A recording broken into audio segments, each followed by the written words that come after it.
Hello बच्चों, let's read the question. So the question here is, a radioactive isotope has a half-life of 12.5 years.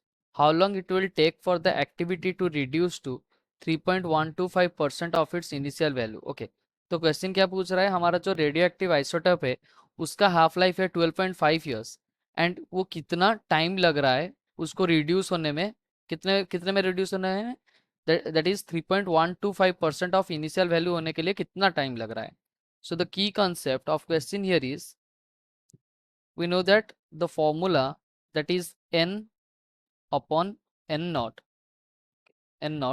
is equals to 1 upon 2 to the power n. Okay, ये जो capital n है ये substance, radioactive substance reduced.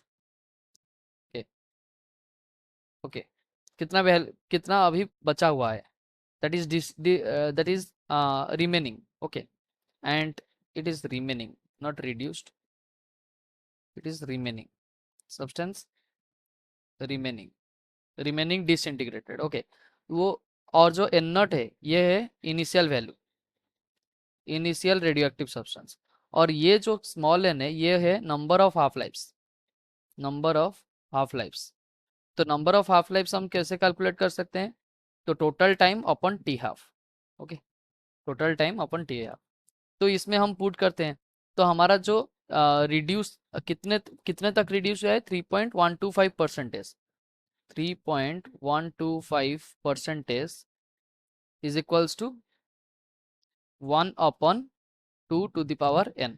Okay, तो n का value निकालते हैं तो percentage मतलब 1 अपॉन 100 हो गया, तो 0.03 125 is equals to 1 half to the power n. Okay, तो यहाँ पे हमें पता है ये वैल्यू आ जाएगा 1 अपॉन 32 का, is equals to 1 upon 2 to the power n.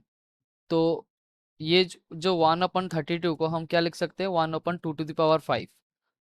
तो this will be equals to 1 upon 2 to the power n. So n is equals to, here n simplifies, that is n is equals to 5. So n अगर 5 हुआ तो हमारे पास क्या है, हमारे पास हमको बताना है कितना टाइम लिया है, तो हमको कितना टाइम लिया है वो बताना है. तो हम क्या करेंगे, इधर n हमें निकल गया है, हमारा 5 है, तो n is equals to t upon t half. Okay, तो n that is 5 is equals to t upon t half कितना दिया गया है, दैट इज 12.5 ईयर्स, 12.5 ईयर्स.